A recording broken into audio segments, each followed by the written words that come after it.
Sir दर्द एक ऐसी चीज़ है जो हर किसी को होती है। दुनिया में कोई ऐसा बंदा नहीं होगा जो ये कहेगा कि मुझे सर दर्द नहीं होता। आज हम सर दर्द की एक ऐसी किस्म के बारे में बात करने लगे हैं जो बहुत कॉमन है, लेकिन ये एक ऐसा सर दर्द है जिसकी वजह से आपके जो रोज़मर्रा के काम होते हैं वो भी मुतासर होते हैं। इसको माइग्रेन कहा जाता है। आधे सर का दर्द ज़्यादातर मशहूर है इस टर्म से, और साथ में आपकी आंख के ऊपर भी थोड़ा बहुत प्रेशर पड़ रहा होता है, और इसके साथ साथ और भी कुछ अलामात आ रही होती हैं। इसको माइग्रेन कहा जाता है। डॉक्टर हिरा से हम पूछते हैं कि माइग्रेन की वजह क्या होती है। कुछ स्टडीज़ के अकॉर्डिंग ये कहा जाता है कि हमारे दिमाग के अंदर कुछ केमिकल्स बनते हैं, उन केमिकल्स के अंदर अगर कोई चेंज आ जाए तो माइग्रेन हो जाता है।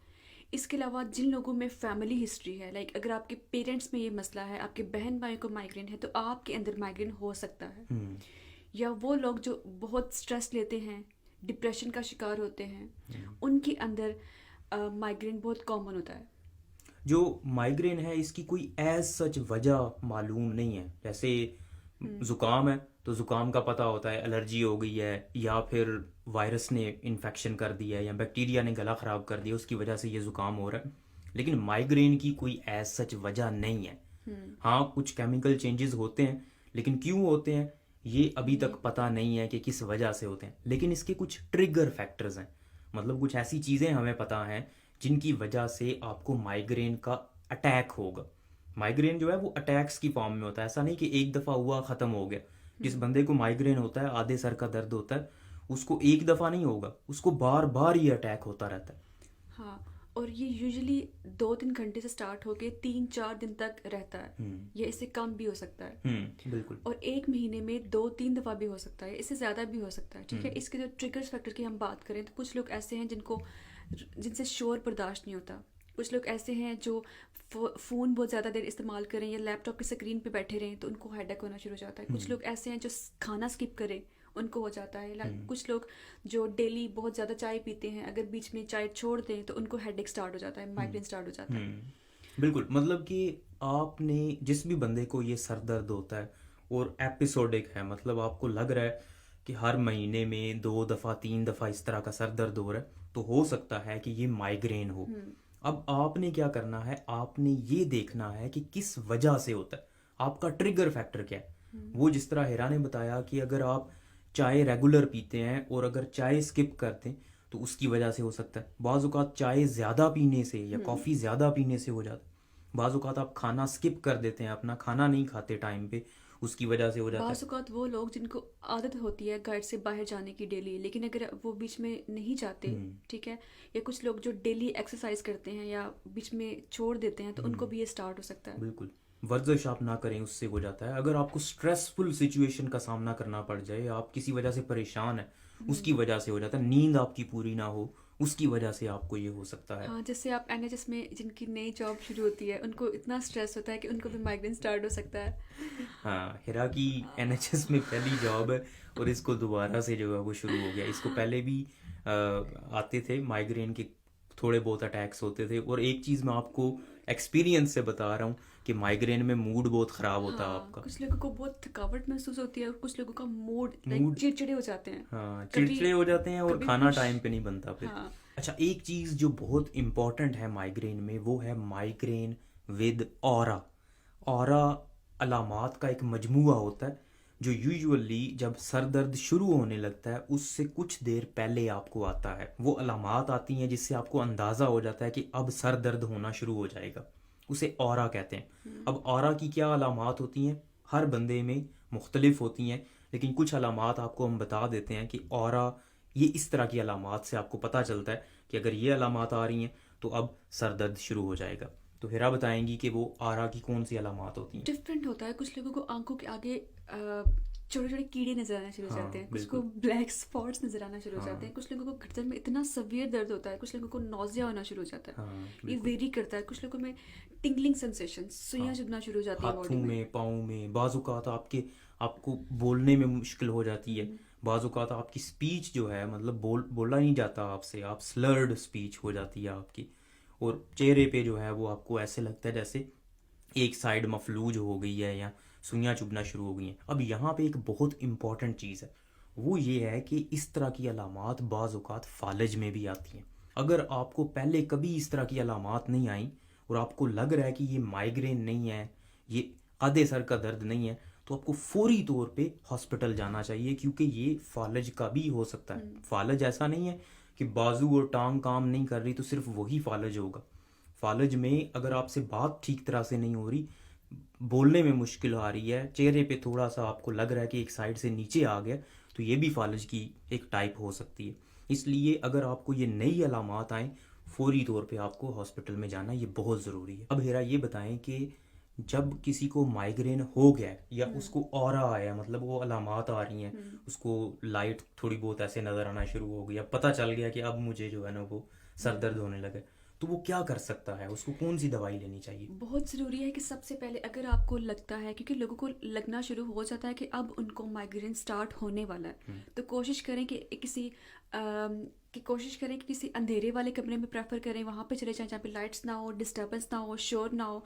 और मेडिकेशंस जो कि पेन किलर्स हैं, आप आइबुप्रोफेन ले सकते हैं, नाप्रोक्सन ले सकते हैं, आप ले लें।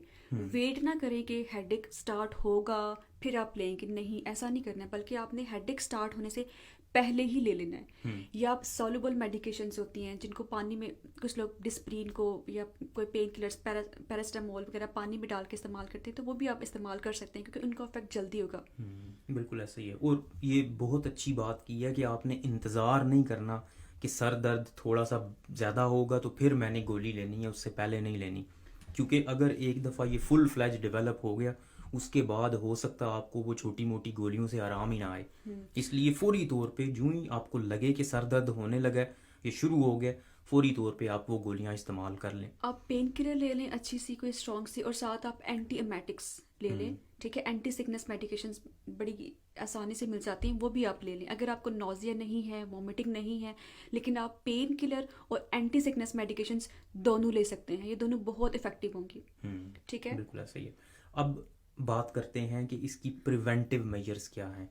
अच्छा सॉरी, इसमें ट्रीटमेंट में एक और चीज़ भी है, वो सोमाट्रिप्टन्स हैं। ट्रिप्टन्स एक ऐसी मेडिकेशन है जो आप, अगर आपको आराम नहीं आ रहा, पेन किलर जो ओवर द काउंटर मिल रही हैं, तो फिर ये ट्रिप्टन्स दी जाती हैं। लेकिन ये जो मेडिकेशन मैंने बताई है ट्रिप्टन्स, ये आप खुद से नहीं ले सकते क्योंकि इसके बहुत सारे साइड इफ़ेक्ट्स हैं। कुछ लोगों को ये सूट करती हैं, कुछ को नहीं करती। इसलिए आपका डॉक्टर पहले आपसे हिस्ट्री लेगा, कुछ चीज़ें पूछेगा, उसके बाद ही वो आपको ये स्टार्ट करवा सकता है। अदरवाइज़ खुद से अगर आप लेंगे तो फ़ायदे की बजाय नुकसान हो सकता है। बात करते हैं कि इसको आप प्रिवेंट कैसे कर सकते हैं। मतलब मैंने जैसे कहा कि माइग्रेन या आधे सर का दर्द ऐसा नहीं कि एक दफ़ा हुआ ठीक हो गया, ये होता चलता रहता है, रहेगा। चलता रहता है। एक एपिसोड आई, हो सकता है आपको 10 दिन बाद, 15 दिन बाद दोबारा से वही मसला हो। तो इसलिए अगर आप इसको प्रिवेंट करना चाहते हैं कि आगे मुस्तकबिल में ये ना हो, तो आप क्या कर सकते हैं? तो हिरा, सबसे पहले आप अपने पास एक डायरी रखें। जब आपको माइग्रेन स्टार्ट होता है ना, तो आप डेट मेंशन करें कि कब आपको स्टार्ट हुआ है, ठीक है, कितने कितने घंटे या कितने दिन तक वो रहा है, और कौन सा आपने ऐसा काम किया है जिसकी वजह से ये हेडेक हुआ है। फॉर एग्जांपल, अगर आपने कोई स्ट्रेस लिया है, या आपने कोई खाना खाया है, ठीक है, या आपको कोई टेंशन है, ये वजूहात हैं, ठीक है। या कोई शोर बहुत ज़्यादा आपने सुना है, या आपने बहुत देर के लिए फ़ोन यूज़ किया है और इसकी वजह से हेडेक हुआ है या माइग्रेन हुआ है, तो आपने बराए मेहरबानी वो सारी चीज़ें अवॉइड करें, क्योंकि इसका यही इलाज है। हर बंदे के अंदर माइग्रेन की कॉज डिफरेंट है, तो हर बंदे ने अपना हिसाब खुद रखना है कि उसको किस वजह से हो रहा है और उसको अवॉइड करना है, ठीक है। इवन प्रेगनेंसी में बहुत सारी फीमेल्स हैं ब्रेस्ट फीडिंग जो करवाती हैं, उनमें भी माइग्रेन बहुत कॉमन है, तो उनके लिए भी ज़रूरी है कि उनके लिए बहुत सारी मेडिकेशंस ऐसी होती हैं जो उनके लिए वो प्रेगनेंसी में या ब्रेस्ट फीडिंग में सेफ नहीं होती, तो उनके लिए भी यही ऑप्शन है कि वो उन चीज़ों को अवॉइड करें। बिल्कुल ऐसे ही। आजकल बहुत कॉमन है छोटी छोटी बात के ऊपर स्ट्रेस लेना, टेंशन लेना, तो इसको अवॉइड करें। कोशिश करें कि आप रेगुलरली वॉक पे जाएं, ठीक है, रेगुलर अपना मील खाएं, आपकी सोने की एक रूटीन फिक्स होनी चाहिए, ठीक है। क्योंकि कुछ लोग ऐसे होते हैं जो रेगुलरली सोते हैं लेकिन बीच में उनकी रूटीन डिस्टर्ब हो जाती है तो उनको माइग्रेन स्टार्ट हो जाता है। तो इन चीज़ों पे थोड़ा सा फोकस करें। ऐसे ही है। तो जो ट्रिगर फैक्टर्स बताए हैं कि इन वजह से माइग्रेन स्टार्ट हो सकता है, तो उन ट्रिगर फैक्टर्स को आपने अवॉइड करना है, उनसे बचना है। एक तो ये हो गया। फिर उसके बाद कुछ मेडिकेशन होती हैं जो आपको माइग्रेन से बचा सकती हैं, लेकिन फिर बात वही है कि ये आपको डॉक्टर प्रिस्क्राइब करता है, क्योंकि आपको नहीं पता होता। बहुत सारी ऐसी दवाइयाँ, जैसे माइग्रेन को प्रिवेंट करने के लिए दो दवाइयाँ मैं आपको बता देता हूँ। एक प्रोप्रानोलोल होती है जो कि बीटा ब्लॉकर है, और ये अक्सर औकात जिन लोगों को स्पेशली सांस का मसला होता है या दमा होता है उनमें नुकसान बहुत ज़्यादा पहुंचा देती हैं। हो सकता है सांस लेना ही बंद कर दे, इतना ज़्यादा सीवियर रिएक्शन करवा सकती हैं। इसलिए डॉक्टर से आपने बात करनी है। दूसरी मेडिकेशन टोपीरामेट होती है, ये जो मिर्गी के मरीज़ हैं उनको पहले दी जाती थी, लेकिन अब यूजुअली माइग्रेन के मरीज़ों को, ताकि उनको नेक्स्ट एपिसोड ना हो, ये प्रिस्क्राइब की जाती है। डॉक्टर प्रिस्क्राइब करेगा, इसके साइड इफ़ेक्ट्स बहुत ज़्यादा होते हैं, इसलिए आपने खुद से ये दवाई बिल्कुल भी इस्तेमाल नहीं करनी। और ये दवाई उन लोगों को दी जाती है जिनको एक हफ्ते में 2 से ज़्यादा बार माइग्रेन होता है। ठीक है, आप कोशिश करें कि ये नौबत ही ना आए, आप पहले से ही उसको कंट्रोल कर लें। बिल्कुल। और कुछ लोग ऐसे हैं जो इतनी ज़्यादा पेन किलर्स लेते हैं, इतनी ज़्यादा पेन किलर्स लेते हैं, तो बराए मेहरबानी 1 महीने में 15 दिन से ज़्यादा आप पेन किलर्स इस्तेमाल नहीं कर सकते। क्योंकि पेन किलर्स जो एनसेड्स बताए हैं, ब्रूफन हो गई, नेप्रोक्सन हो गई, ये आपके मैदे को जाके डैमेज करती हैं। और हो सकता है आपका सर दर्द इतना ज़्यादा शदीद ना हो जितना ये गोलियां इस्तेमाल करने की वजह से मैदा डैमेज हो जाए और वहाँ पे अल्सर बन जाए, वहाँ से खून निकलना शुरू हो जाए, ब्लीडिंग हो जाए। इसलिए दवाइयाँ बहुत ज़्यादा इस्तेमाल नहीं करनी। मेन फोकस अपना लाइफस्टाइल बदलने का है। अगर आपकी नींद पूरी हो रही है, स्ट्रेस आप नहीं ले रहे, कॉफ़ी चाय वगैरह का इस्तेमाल आप ज़्यादा नहीं कर रहे, तो ये वो चीज़ें हैं जिनकी वजह से माइग्रेन शुरू हो जाता है, ट्रिगर फैक्टर्स हैं उसके। तो अगर आप इन चीज़ों को अवॉइड करेंगे, वर्जिश रेगुलरली करेंगे, अपना खाना हेल्थी इस्तेमाल करेंगे, तो आपको माइग्रेन नहीं होगा। बहुत ज़्यादा चांसेस हैं कि आपको ये आधे सर का दर्द नहीं होगा और आपको गोलियां खाने की ज़रूरत नहीं पड़ेगी। और कुछ लोग मैंने खुद देखे हैं अपनी लाइफ में जिनको माइग्रेन था, बहुत पहले से स्टार्ट हुआ था, लेकिन अब तक क्योंकि वो कंट्रोल नहीं कर सके, उनकी कंडीशन मेडिकेशंस भी लेके इतनी ज़्यादा वर्स हो गई हुई है कि उनमें अब बाइपोलर डिसऑर्डर्स होना शुरू हो गया है। लोग इंजाइटी, डिप्रेशन का शिकार होना शुरू हो जाते हैं। बिल्कुल ऐसा अगर आप उसका कंट्रोल नहीं करते, कुछ छोटी चीज़ नहीं है। मुझे पता है कि बहुत सीवियर दर्द होता है हेडेक, माइग्रेन, तो इसको अवॉइड करना ज़रूरी होता है। बिल्कुल ऐसी ही है, क्योंकि जब आपका सर दर्द कर रहा है और स्पेशली अगर आपको घंटों ये सर दर्द रहता है, तो आप सोशल इंटरेक्शन नहीं कर सकते और लोगों को ऐसे लगेगा कि शायद ये बंदा ही एंटी सोशल है, इससे बात नहीं करनी चाहिए, तो आप मज़ीद डिप्रेशन की तरफ जाते हैं, परेशानी की तरफ जाते हैं। कुछ और ऐड करना चाहेंगे आप? नहीं, बहुत है। चलें, ठीक है जी, अपना ख्याल रखिएगा। अल्लाह हाफिज़। अल्लाह हाफिज़।